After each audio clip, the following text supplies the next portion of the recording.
તો ચલો વિદ્યાર્થી મિત્રો, આપણે હવે સાયકોલોજીમાં આગળ હવાનું પ્રદૂષણ વિશે અભ્યાસ કરીશું. અગાઉના લેક્ચરમાં આપણે માનવ વર્તન પર પર્યાવરણની અસરો વિશે અભ્યાસ કર્યો હતો કે માનવ વર્તન ઉપર પર્યાવરણની શું શું અસર થાય છે. તો એમાં સૌપ્રથમ આપણે માનવ વર્તન પર પર્યાવરણની અસરમાં ઘોંઘાટનું પ્રદૂષણ જોયું હતું કે બિનજરૂરી, અણગમતો અને વ્યક્તિ ઉપર જે નિષેધક અસર કરતો જે અવાજ છે એને શું કહેવાય છે? ઘોંઘાટ કહેવાય છે. હવે આપણે જોઈએ હવાનું પ્રદૂષણ, એર પોલ્યુશન. તો કે હવા પૃથ્વી પરના જીવંત પ્રાણી માટે ખૂબ જ મહત્વનું પર્યાવરણીય ઘટક છે કે પૃથ્વી ઉપર જેની અંદર જીવ છે એવા દરેક જીવંત પ્રાણી માટે જે હવા છે એ ખૂબ જ મહત્વનું પર્યાવરણીય ઘટક છે. જીવંત પ્રાણી માટે ખોરાક અને પાણી કરતાં હવાનું ઘણું મહત્વ છે કે જીવંત પ્રાણી માટે ખોરાક અને પાણી કરતાં પણ હવાનું ઘણું મહત્વ છે. તમે 1-2 દિવસ ખાધા પીધા વગર રહી શકો, પરંતુ હવા વગર રહી શકતા નથી. આથી જીવવા માટે સ્વચ્છ અને તાજી હવા જરૂરી છે કે જીવવા માટે સ્વચ્છ અને તાજી હવા આપણા માટે જરૂરી છે, ખોરાક અને પાણી કરતાં પણ વિશેષ. જ્યારે કોઈ પણ કારણસર હવા પ્રદૂષિત થાય ત્યારે તે સ્વાસ્થ્ય માટે વિવિધ પ્રકારના જોખમોનું કારણ બને છે કે હવા પ્રદૂષિત થાય, હવાનું પ્રદૂષણ થાય ત્યારે એ આપણા સ્વાસ્થ્ય માટે, આપણા શરીર માટે જોખમનું કારણ બને છે. મોટે ભાગે માનવ સર્જિત ઘટનાઓથી હવાનું પ્રદૂષણ ઉદ્ભવ્યું છે કે હવાનું પ્રદૂષણ શેના કારણે થાય છે? કે માનવ સર્જિત જે ઘટનાઓ છે, માનવીના કારણે કે સૌથી વધારે હવાનું પ્રદૂષણ થાય છે. શહેરો અને તેની આસપાસના વિસ્તારોમાં કારખાનાઓ અને વાહનોમાંથી નીકળતા ધુમાડા, કોલસો, તમાકુ બળવાથી નીકળતા ધુમાડા અને હવામાં તરતા રજકણોને લીધે હવાનું ભારે પ્રદૂષણ થાય છે કે હવાનું પ્રદૂષણ શેને કારણે થાય છે? પરીક્ષામાં કોઈ વાર 2 માર્ક્સમાં પૂછાય કે હવાનું પ્રદૂષણ શેને કારણે થાય છે? તો કે શહેરો અને એની આસપાસના વિસ્તારોમાં જે કારખાનાઓ હોય છે, કારખાનાઓ અને વાહનોમાંથી નીકળતા ધુમાડા કે કારખાનાઓમાંથી જે ધુમાડા નીકળે છે, ઝેરી ગેસ વાયુ નીકળે છે એ, પછી વાહનોમાંથી નીકળતા ધુમાડા, કોલસો અને તમાકુ બળવાથી નીકળતા ધુમાડા, પછી જે હવામાં તરતા રજકણો છે એના કારણે કે હવાનું ભારે પ્રદૂષણ થતું હોય છે. પરિણામે શહેરીજનોના શ્વાસમાં carbon monoxide, nitrous oxide, sulphur dioxide જેવા ઝેરી વાયુઓ અને સીસાના ઝેરી સંયોજન જાય છે અને એના કારણે કે હવાનું પ્રદૂષણ થાય છે એના કારણે લોકોના શ્વાસમાં આવા બધા ઝેરી જે વાયુ છે, ઝેરી વાયુ લોકોના શ્વાસમાં જાય છે, જેમ કે carbon monoxide, nitrous oxide, sulphur dioxide એવા બધા ઝેરી વાયુઓ શ્વાસમાં જાય છે. પરિણામે શ્વસનતંત્રના રોગો, ચામડી પર બળતરા, કેન્સર અને અન્ય બીમારીઓ થાય છે. પરીક્ષામાં ઘણીવાર 1 માર્ક્સમાં પૂછાય કે હવાના પ્રદૂષણના કારણે કેવી કેવી બીમારીઓ થાય છે? તો હવાના પ્રદૂષણના કારણે શ્વસનતંત્રના રોગો થાય. એક તો સૌપ્રથમ કે શ્વાસમાં હવા જાય એટલે શ્વસનતંત્રના રોગો થાય છે. પછી ચામડી, સ્કિન ઉપર, તો કે ચામડી પર બળતરા, કેન્સર અને અન્ય બીમારીઓ થતી હોય છે. એક સમયે વિશ્વમાં એવા શહેરો હતા જે તેની અજોડતા અને સ્વચ્છ હવા માટે ખૂબ જાણીતા હતા. હવે આ શહેરો પણ હવાના પ્રદૂષણથી સતત એવા ઘેરાવા લાગ્યા છે કે જેને લીધે વ્યક્તિને હોસ્પિટલમાં દાખલ કરવી પડે તેટલે અંશે સ્વાસ્થ્ય બગડે અને ક્યારેક મૃત્યુ પણ થાય છે. કે એક સમયે વિશ્વમાં ઘણા શહેરો એવા હતા કે એકદમ સ્વચ્છ હવા માટે જાણીતા હતા, ત્યાંની હવા એકદમ સ્વચ્છ હતી, પરંતુ કે હવે હવાના પ્રદૂષણથી સતત ઘેરાવા લાગ્યા છે અને એના કારણે ઘણીવાર લોકોનું સ્વાસ્થ્ય બગડે છે અને ઘણીવાર લોકો મૃત્યુ પણ પામે છે. દાખલા તરીકે અહીંયા છે, જુઓ, આર્જેન્ટિનાની રાજધાની બ્યુએનસ એરિસ, કોલોરાડોની રાજધાની ડેનવર, સ્પેનની રાજધાની મેડ્રિડ તેમજ ઇટાલીની રાજધાની રોમ જેવા શહેરો વર્તમાનમાં તેમની સ્વચ્છ હવાવાળા નગરો તરીકેની પ્રતિષ્ઠા ગુમાવી રહ્યા છે. કે આ બધા જે વિશ્વના દેશો છે એમની જે સ્વચ્છ હવા હતી, સ્વચ્છ હવા માટે જાણીતા હતા, પરંતુ અત્યારે વર્તમાન સમયમાં એમની જે સ્વચ્છ હવાવાળા નગરો તરીકેની જે પ્રતિષ્ઠા થતી હતી, જે એમના સ્વચ્છ નગરો હતા એ હવે રહ્યા નથી, એ હવે સ્વચ્છતા ગુમાવી રહ્યા છે.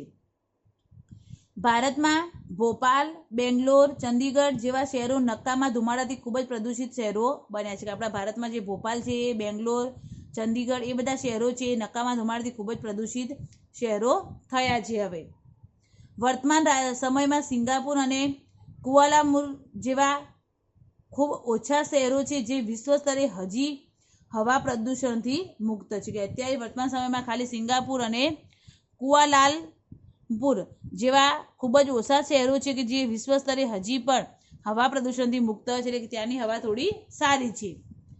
હવે ત્રીજું છે ભીડ ગીચતાનું પ્રદૂષણ. ત્રીજું પ્રદૂષણ કયું છે? ભીડ ગીચતાનું પ્રદૂષણ. તો કે મર્યાદિત જગ્યામાં ઘણા બધા લોકો રહેતા હોય ત્યારે ભીડ થાય. કે મર્યાદિત જગ્યા હોય, ઓછી જગ્યા હોય, મર્યાદિત જગ્યા હોય અને ઘણા બધા લોકો રહેતા હોય ત્યારે શું થાય છે? ભીડ થાય છે.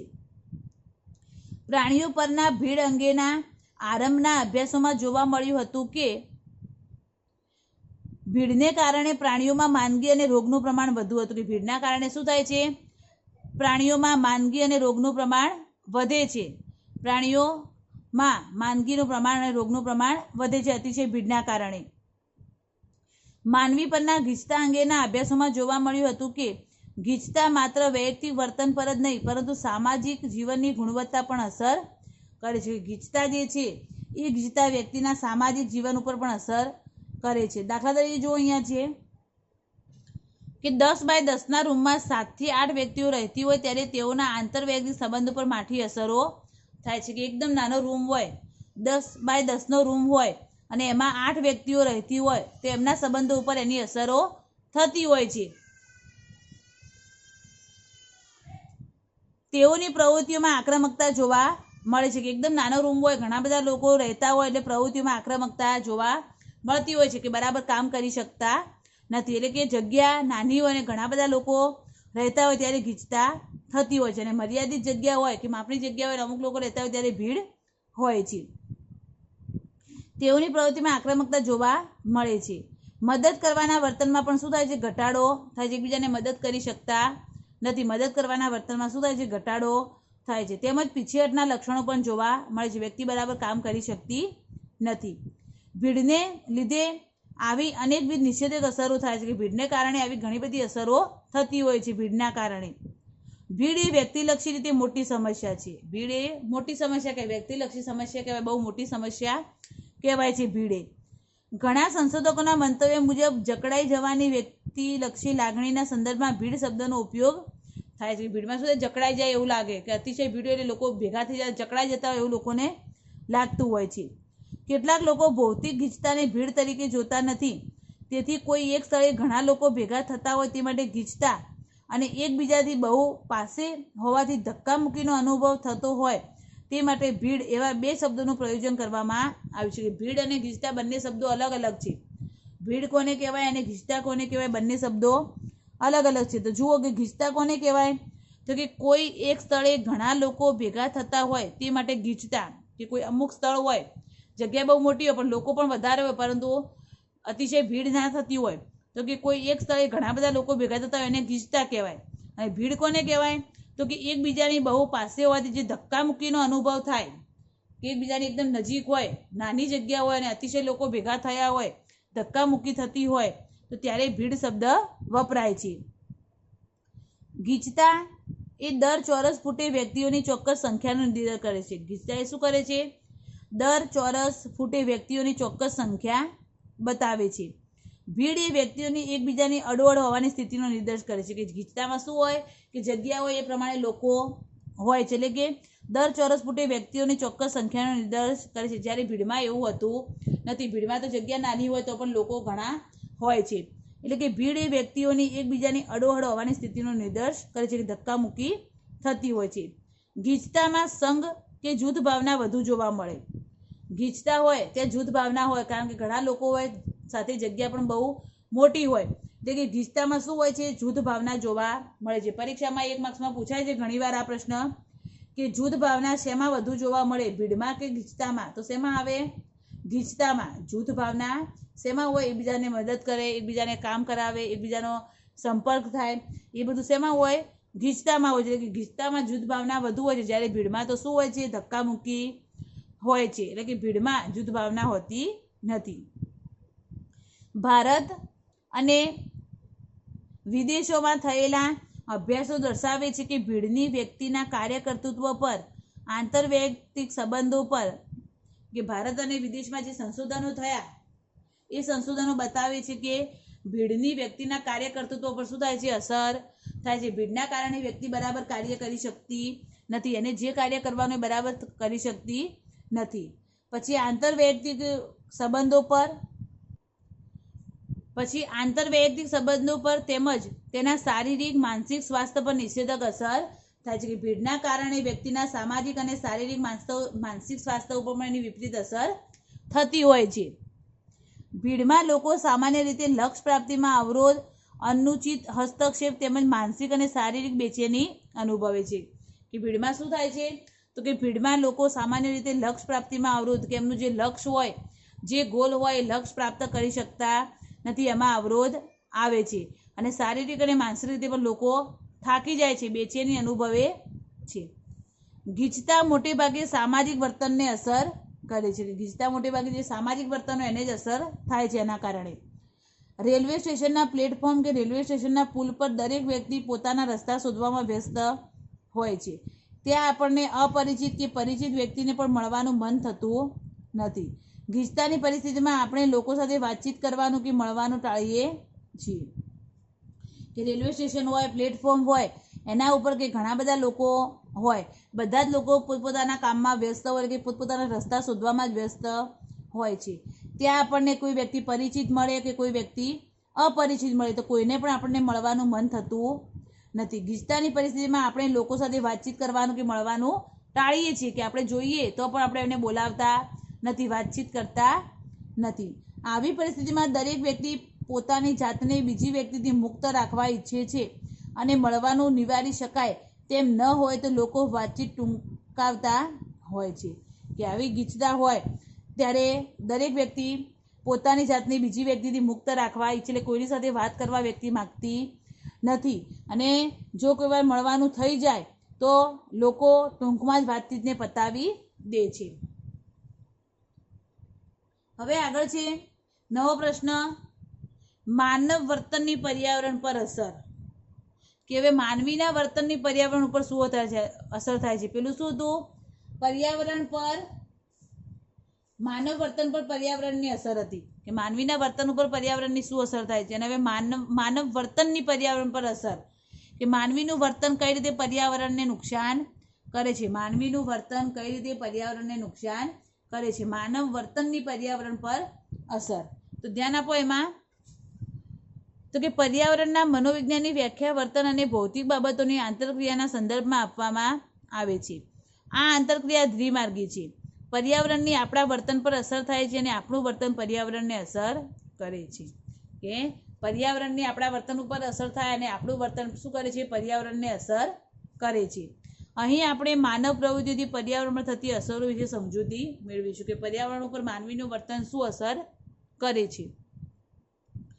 માનવી જે વાતાવરણમાં રહે છે તેની તેના વર્તન પર સૂક્ષ્મ છતાં ક્રમિક અસરો વધતી જાય છે. કે માનવી જે વાતાવરણમાં રહે છે એ વાતાવરણમાં એનું જે વર્તન છે માનવીનું, એ માનવીનું વર્તન વાતાવરણ ઉપર અસર કરે છે. કોઈ વ્યક્તિ કાર ચલાવતી હોય, પરફ્યુમ છાંટતી હોય, રસોઈ બનાવતી હોય કે કચરો કાઢતી હોય ત્યારે તેની પર્યાવરણ પર અસર થાય છે. કોઈ વ્યક્તિ કાર ચલાવતી હોય તો પ્રદૂષણ કરે છે, પરફ્યુમ છાંટતી હોય, રસોઈ બનાવતી હોય, કચરો કાઢતી હોય, એ બધું પર્યાવરણ પર અસર થતી હોય છે. વ્યક્તિગત રીતે કોઈ પણ કાર્ય કરતા હોઈએ ત્યારે પર્યાવરણની ગુણવત્તા પર ખૂબ સૂક્ષ્મ પરંતુ તત્કાલીન અસર થાય છે. કે આપણે કોઈ પણ કાર્ય કરીએ છીએ તો પર્યાવરણ પર એની અસર થતી હોય છે.